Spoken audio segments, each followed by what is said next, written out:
Friday! Yay! Thank God sa napakagandang weather ulit ngayon. Yan na naman tayo Yan na mga naman gandang tayo. weather. Tapos bukas snow na naman Hoodie-hoodie na lang tayo ngayon, no? Plus 11, kanina plus 12. Hulaan nyo guys, anong oras na dito sa amin sa Calgary, Alberta, Canada. Ayan, 7 PM na po. Ang taas na sikat ng araw. So 7 ng gabi na. And siya mga 8 pa no? Oo, baka mga ganon, 8:30 o mga ganyan. And then, kakalis lang namin ng bahay. So, papunta kami ngayon sa isang brother and sister na bahay. Kasi household kami. Yan, sa CFC. So, sa mga nakapanood sa previous vlog namin, no, last time, sa bahay namin ginanap yung household namin. So, ngayon, combined household yung gagawin, meaning yung may lower household kasi na tinatawag and then upper household. So, yan, a-attend kami sa bahay, yan ang brothers and sisters natin. Pero hindi namin talaga ano ba yan, main unit. Ay, hindi, ka-unit namin, pero kami yung kasi mini, yung lower. So, makikijoin kami sa upper ngayon. And yun, tingnan natin. Kasi first time namin na-attend ng combined household. Siguro kasi, minsan pag nahihirapan na mag-schedule or, di ba, ito lang yung sumaswak na schedule, pinagko-combine na rin nila. So, para isang isahan na lang din. Yan, saving the time. And yun nga, kanina, syempre galing tayo ng work. Inisip ko anong madadala kasi syempre dapat may dalhin din kami. Somehow, with this household, yun, dumaan na lang kami ng Walmart. And ang nakita ko nga, wala nang chicken, wala nang pizza, yung mga maiinit na easy to buy na lang sana. Ang nakita ko doon is yung samosa. So, yun, okay na rin naman yun kasi presentable din yung pinaglagyan and mainit-init pa. Tsaka wala rin kasi tayo talagang time na kasi nga, yun nga after work, dumiretso na tayo. Oo. Ako naligo nga lang ako ng mabilis. Parang wala pang 5 minutes. So kung Saturday, siguro makakapagluto pwede. ako ng either pansit bihon or spaghetti or ulam, yan 'di ba? Yeah. Kaya lang ngayon kasi from office, yan diretso na kami agad. Buti na lang, eto nga 5 minutes away lang naman sa aming bahay yung paggaganapan ng household. So si Alvin ay may work pa bukas. Hindi ko ma-feel yung sinasabi mong yay Friday. At least 75% happy ka na. One day na lang. Yes. Bukas ko masasabing yay Saturday na. And 3 days off na naman. Alright, so yan, update na lang kami ulit later or sa susunod. Yan, mag-household muna kami guys ngayon. A few moments later. Hi guys, so welcome back again. So tuloy natin yung vlog natin kahapon, ano. Yung pasensya na, hindi na kami nakapag-vlog kagabi kasi almost mag-11 na ata kami natapos. So dahil nga may pasok pa tayo, so after nun, nagsaing lang si Emma, then natulog na kami. So yun, yan, ang sobrang saya kagabi kasi nga combine kasi yun guys yung upper household at saka yung sa amin, yung sa lower. So, ang ganda ng teaching ni Bro JR actually. So, ang ganda ng mga, may question kasi siya doon, sabi niya, parang ano raw ba yung nagustuhan mo or ano yung nagustuhan mong part sa asawa mo. So, lahat kami noon isa-isa, pati lahat ng bros saka yung mga sis. So, sabi ko, ang sinagot ko doon, sabi ko actually hindi kunyari part baga parang siyempre like nose, lips, face, kung ganun. Ako sabi ko hindi. Buong pagkatao ni Emma, yung nagustuhan ko. Yan. Kasi pamula nung naging kami ni Emma, so yun na yung talagang time na parang nagsisimba kami every Sunday, umattend kami sa The Feast, ganyan. Kasi si Emma guys, before pa ng as in yung hindi pa kami, nagsisimba talaga yan every Sunday. Sa doon yung malapit yung dorm niya dati sa USD. So yun yung pinupuntahan niyang church. After noon, yun nga, nag-the feast kami. So every Sunday yun. Kasi yun, parang nagustuhan namin parehas yung the feast. Kaya nung pagdating namin dito sa Canada, yun yung talagang hinahanap din namin talaga. So hindi man the feast yung napuntahan namin, pero still masaya kami dito sa aming CFC na to, no? Especially dun sa grupo namin, sa household namin. Yan, kasi talagang ang dami naming na-meet ng mga bros and sis na talagang sobrang ang babait. Talagang every time na kailangan mo ng prayers or tulong, nandiyan sila lagi. Yan. So, tapos yung dumating pa sa point na, alam niyo na guys, yung nangyari sa amin dati, talagang bagsak na bagsak kami ni Emma dahil nga doon sa aming work permit. I mean, ako pala, nung time na na-refuse ako, at saka yung nagka-problema si Emma sa work niya. So, nandyan sila, paragi, especially yung household leader namin na si Bro Prince at si Saren. Talagang pinagpipray nila kami, ganyan. So, malaking tulong yung prayers talaga, guys.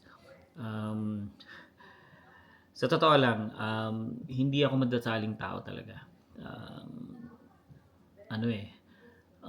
Nagsisimba ako, oo, pero yung sasabihin mo yung nagdarasal talaga every time, kunyari every morning, may time lang talaga, to be honest. Hindi ako ganung klaseng tao talaga. Pero nung naka-join kami sa CFC, hindi ko sinabing after nun, nagpe-pray na ako lagi. Hindi. At least kahit papaano ay alam niyo yun, natuto tayo magdasal. Yan. Then, sisimba rin kami dito hanggat maaari. Kung hindi kami makapagsimba sa Sunday, siguro yun yung time na talaga na may lakad kami, ganyan. Pero talagang most of the time, pinipili talaga namin makapagsimba at least once a week. Yan. So yun, nakakatuwa lang kagabi. Sobrang nag-enjoy ako, especially kami ni Emma. Nag-enjoy kami sa mga questions, ganyan. And siyempre nandun yung kulitan, especially tapos yung mga bros nga, ayan, magsasabi rin sila kung ano yung mga nagustuhan nilang part sa asawa nila. So nakakatuwa. So doon mo malalaman lahat na may kanya-kanya tayong pinagdadaanan sa buhay. Ganyan. Ay, ito na pala si Emma. Ayan. So sabi ko, yung sharing kagabi, so natuwa ako. Tapos sabi ko nga, ang question kasi anong part daw, 'di ba, ng katawan. Wala kang masabi. Wala, pero hindi, sabi ko, 'di ba, yung buong pagkatao mo kasi doon ako natutong magmahal. Wow. Yun no. Yeah. Ewan ko lang kung totoo. Hindi. And then, tsaka, ako rin kasi yung nag-lead sa kanya magsimba dahil hindi naman siya pala simba Yun nga, before sabi ko nga kanina. Kilala tayo. Kaya nga after nun, yun na, nagdada-feast na tayo, no? Tapos every Sunday, nagsisimba tayo. Yeah, So, sabi ko, si Alwin, work in progress. But, I'm hoping for the Holy Spirit to come in at baguhin siya or i-direct siya sa kanyang path talaga. Ayan. Bigyan siya ng energy kada tapos ng work. Kasi after ng work, doon kami magka-household eh. Marami siyang reason, syempre, na hindi pumunta kasi nga pagod. Hindi naman. Buti na lang, napoprovidean pa rin siya ng strength para maka-attend kami sa household. Kahit hanggang gabi na yun, mag-11 na yata kami natapos kagabi. Pero kasi ako, to be honest, mas pinipili ko kasi sana hanggat maaari Saturday. Kasi nga para bukas wala akong iniisip, hindi ako papasok ng maaga. Pero dahil nga sa combine, dahil nga nagsa-combine nga kami, so syempre, sabi ko, minsan lang naman yun. Sige, go. Sas pupunta kami. So, nag-enjoy, sobrang enjoy kagabi. Sabi ko nga sa kanila, baby, yung turo ni Bro JR, napakaganda, no? Oo. Kagabi. Napakasimple lang. Nakaka-inspire About din. Joseph. Saint Joseph. Yeah. Yan. Kasi, connection pa rin yan sa Lenten season. And next week nga, ay mag-Easter na. So, may mga activities din na binanggit. And isa na doon yung egg hunting para sa mga bata. So, nailista ko na si Zion. So, last time, may egg hunting si Zion sa Prince of Peace sa may Auburn. So, doon ulit yung event. So, kailangan pala natin, baby, bumili ng eggs, mini eggs para yung mga chocolate? yan parang i-share din natin kasi baka maubusan yung ibang kids, so dapat may dala rin tayo to share. Okay. So yun. Yun nga pala, pagdating ko, nagluto yung asawa ko, napakasarap, guys. Ano siya? Ginataang manok. So parang tinola din naman yun, di ba? Nilagyan lang ng gata. Pero medyo maanghang na konti, which is masarap. Nakadalawang paanga ako. Huwag mo na pakita yung babo to. Yeah. Pagdating ko talaga, guys, kumain na agad ako. Uy, nakadalawang luto ako for today. Oo nga papakita ko pa ba sa inyo? Ayan, ito. Sige. Ito yung unang niluto ni Ito Emma. pa pang merienda. Pancit Canton with bihon. Mix niya. And then, ito naman yung Ayan yung ating ginata. Sarap. ginataang manok with spinach. Ayan, tapos yung ito, nilagyan ko Sili. na ng paanghang. Masarap din naman. Isang Sarap siya. buti lang naman. Masarap So, yun. kahit maanghang. O yan na, pinagluluto kita. Wow, thank you. So, siguro na-bless to kagabi kaya ganyan. Diba? Hindi. Wala rin naman akong ginagawa. May tinapos lang talaga ako kanina umaga. Actually, gusto ko pa matulog. Ito si Zion, gising na. Sabi, let's go downstairs. Kasi pag nagyaya na yan downstairs, manonood na yan ng TV, magpi-play na ng toys, or maglalaro. Yan. So, I sleep. nag-sleep din Nag-sleep siya. ka ba kanina? Mga 2 oras din siya nag-nap time. So yun nga pala, yan, nagbihis na ako kasi paalis kami ngayon at magpapamassage tayo. Actually, nagpabook na kami kay Ate Jonah. Pero kasi si Ate Jonah din Puno talaga fully booked. Hanggang na April na kami nakapagpabook. Kaya lang si Alwin sumasakit na yung katawan. Kaya ayan, chinat niya si Si Rona. Rona naman. Yan kung may available at gustong-gusto na hinahanap na ng katawan niya ang pagpapamasahe. Yeah. So yun, papunta na rin kami in a moment. Parang hindi umaandar yan. Malito. Oo, nag-stop na yung clock. So tayo na Lobat. pala. And then, binigay ko na rin pala yung contact number ni Rona kasi kailangan na rin ng massage nila Tita Nora and Tito Jun. Oh, okay. Dahil ang daming binibit-bit nga sa paglilipat after, nila. pupunta tayo kila Tita So Nora. after nitong massage natin, pupunta rin Yeah. tayo yung kila Tutulong Tita tayo. Nora.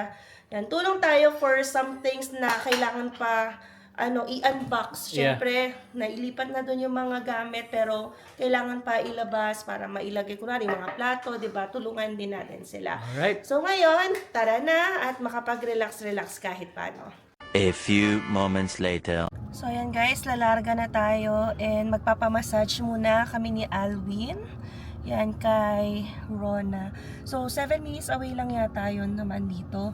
And then kapag kay Ate Jonah naman kami nagpapamassage, parang 3 minutes, 2 minutes away lang. Sa kabilang kanto lang siya. So, again, sa April pa kami kay Ate Jonah. And then meron pa nga tayong gusto ding itry. Inalok sa atin nung husband. Ayaw nga pala, no? Oo, doon sa The Brick kasi yung asawa niya Pinay tas massage therapist din. Kalimutan Yan. na natin yan, Oo nga, bago maubos ang ating mga benefits, ang aga pa ha, mag-April pa lang, tad-tad na tayo ng mga pa-massage. So, i-distribute din natin yan para matry natin ang maraming way sa pagmamassage dito. Alright guys, so ito kay Alwin, thank God it's Saturday. Yes, sir! Yan, sa mga nanonood na kababayan natin dyan, happy weekend, enjoy your weekend guys. Ito sa amin, gloomy weather, pero better na. Yan o, -1 na lang ngayon. Stay Alright, safe, guys. stay safe, and God bless everyone. So we'll see you again on the next one. Peace! Peace!